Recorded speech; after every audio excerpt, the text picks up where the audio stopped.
This is MJ. I'm an author, I'm an artist, I'm an analyzer. Find all my work at mjmunoz.com. Visit the podcast page for show notes and links. Remember to like, share, and comment to help me grow.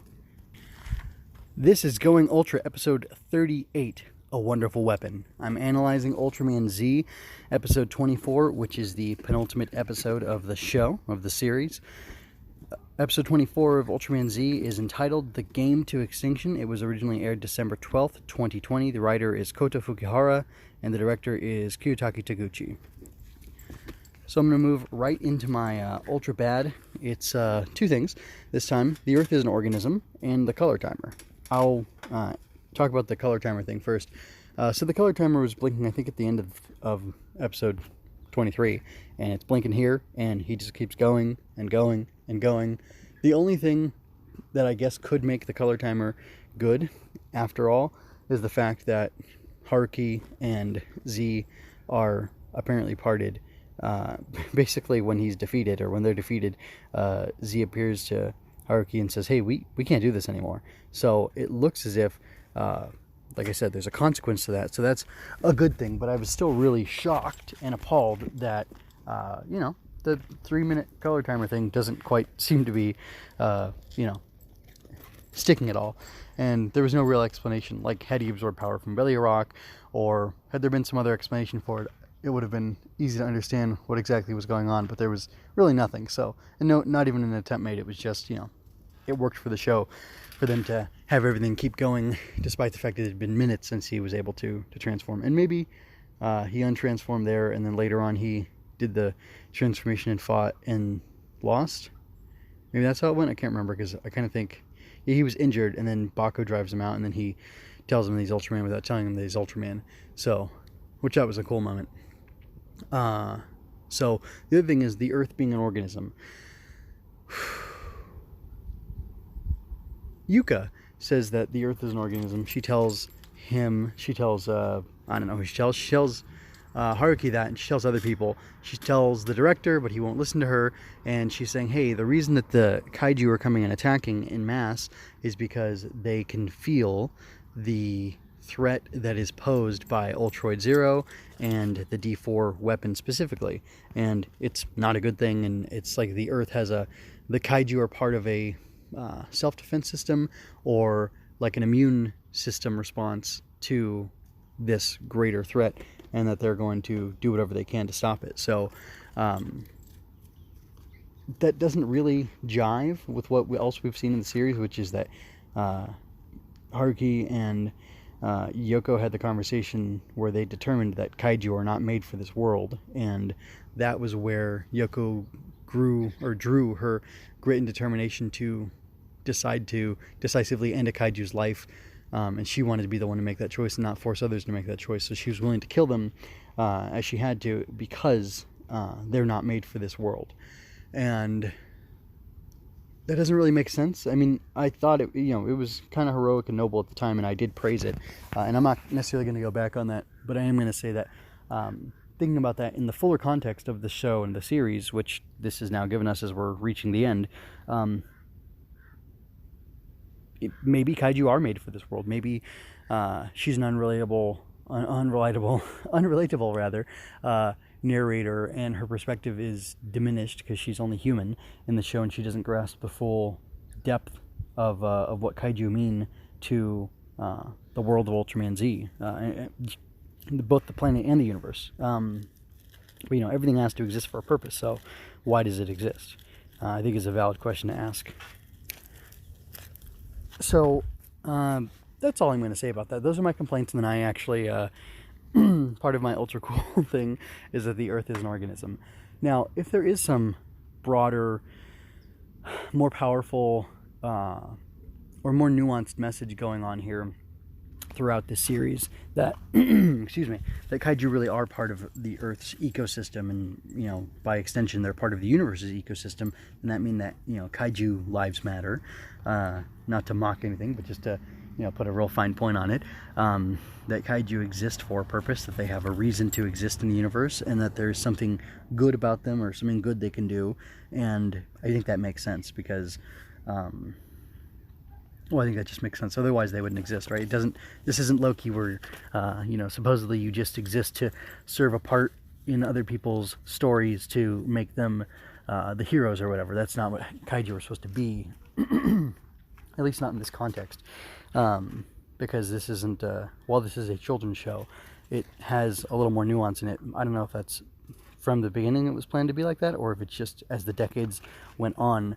The people making this realize, there has to be more to it than just, monster bad, Ultraman destroy. And I believe even in the original series, Ultraman found neutral or good kaiju and, didn't kill them but helped them. I could be wrong about that, but I'm pretty sure that is true. So the idea of Earth being a superorganism makes sense to me, in that the whole ecosystem is responding to the threat of Ultroid Zero. That's actually pretty cool. I really like that idea because, symbiosis is a real thing, and all things exist within a balance with each other, especially within a closed system like a planetary system. Not that there's not, play between our planet and other planets, but for sure within a planetary system, within, like a body, that kind of thing, there is a balance of things, and the presence of something or the lack of something or an overabundance of something causes different consequences, and there are different responses that happen in response to that, and then are supposed to provoke different types of action to self-correct the system. So I thought that was a pretty neat idea, and I liked that being the conceit as to why Ultra Zero was being opposed by all these kaiju. Let's see, moving on to the ultra good stuff. So Celebro's game of Extinction that he does on different planets by sowing fear and stoking those flames is really wicked.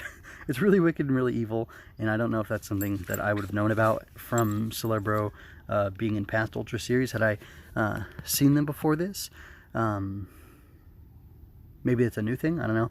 But anyway, regardless, it's a really great idea for a villain, and it really recontextualizes everything that's been going on in the show so far, because I've kind of not enjoyed how slow things were going with Shinya, right? He was the original host that Celebro had in the show, besides the kaiju that he was inside of, like Shark Missile or whatever it was.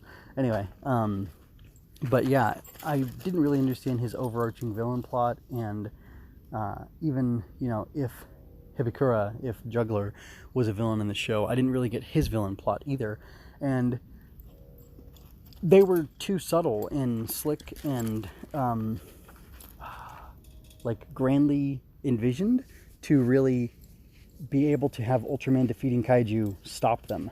And Kamen Rider Double is one of my favorite shows to kick around, just because I want to like it, but I can't, because I think it's fundamentally flawed.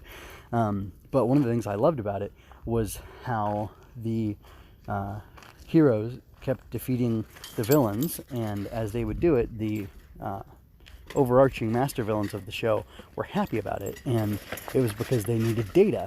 They were mining data from the defeat of their monsters in order to do, I can't remember now what it was, but it seemed like a really good, like, I praised it in the show originally when I watched it, like, oh, this is such a clever idea. The hero gets to beat the monster of the week every week or every 2 weeks, as is the case in Double and most modern Kamen Rider, but then at the end of it, the villain is still winning, because they're edging out and they're getting this information and they're getting this vital thing and they're working up this plot that the hero has no idea is coming, and that's really exciting. And this kind of takes that to a whole nother level. It's like nothing that Z did could have stopped Celebro. It was all working out to his advantage anyway, and if Juggler was in fact doing the exact same thing and waiting to swipe Ultroid Zero so he could go do whatever related to his existence in other shows from before this, it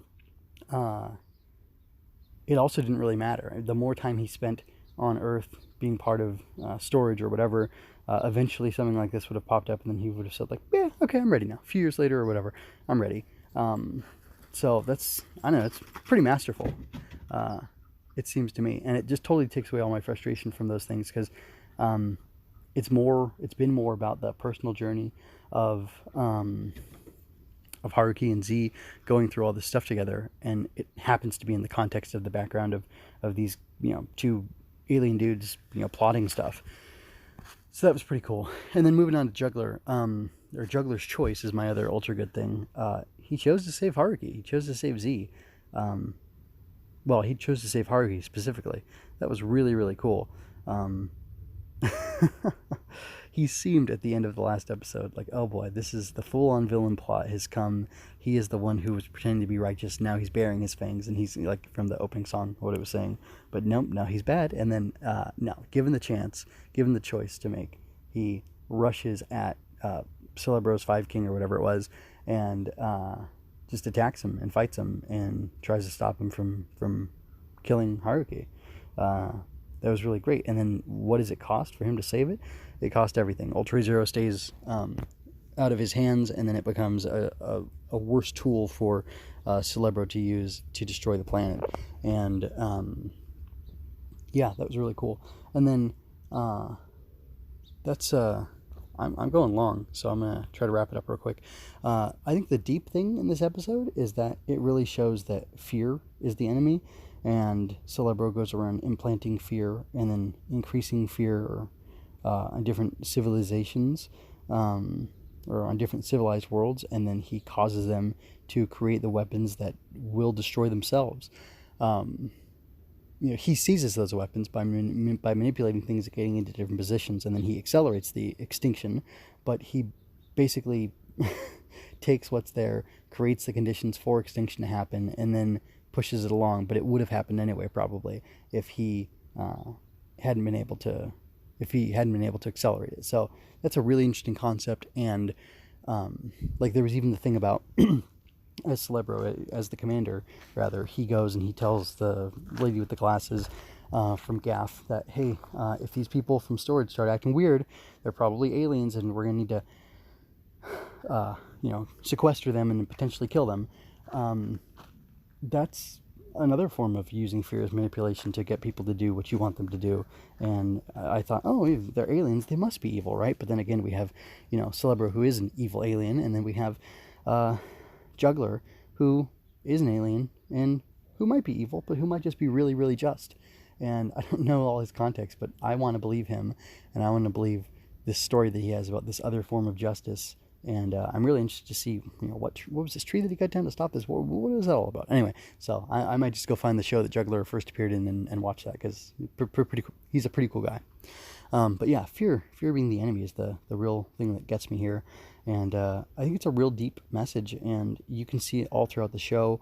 The whole thing of Haruki rescuing the Red King baby and having that turnaround. I have that as one of the images for the thumbnail. It's Z holding the egg, kicking Destructus or Destruct. I can't remember what it's called. And keeping that Red King baby safe after he killed the Red King parent before, with relish practically. So anyway, it's really cool to have that deeper context and to think more about those things and to show the nuance, just the nuance that life is full of. And then I have a question. Do the inconsistencies I'm pointing out about, like the kaiju being part of the world or not being part of the world, do they bother you at all? Do the details, do those details matter, or does the message matter more? I'm curious to know, because honestly, it really does bug me that there's that inconsistency, but I guess I can let it go. I'm going to give this episode a 4 out of 5 because it was really exciting action, and the deeper stuff going on with the thematics and the message and everything was really groovy, and I really dug it. So yeah, anyway, I'd like to hear you answer the question about whether the inconsistencies bother you or not, but I basically give them a pass because this is doing well enough. But I'd like to avoid them. You could write it so that those things are avoided, and if you can do that, then I think you should. So yeah, like I said, I think that would be the best thing of all. So I'm going to go ahead and wrap up. I'm now covering Ultraman Trigger as well. that's starting. I think there's one more week where Trigger and Z are going to overlap, and then after that I'll just be focused on Trigger. I have some designs I made for Trigger. I don't know if I'll put them at the bottom of the show notes page for this Ultraman Z episode, but I just might. They're kind of cool, and I figure I'll keep adding them as I come across them and trying a new approach, so we'll see how that goes. It might allow me to do things a little quicker, a little smoother, so we'll see what happens with that. Thank you for your time and attention. I hope you enjoyed this. Check out my growing collections of analysis, art, and fiction. You can also visit mjmunoz.com/support to check out my latest designs and more. I welcome critique to improve my craft, so don't hold back any comments you have for me. I leave you with peace and blessings. This is MJ signing out.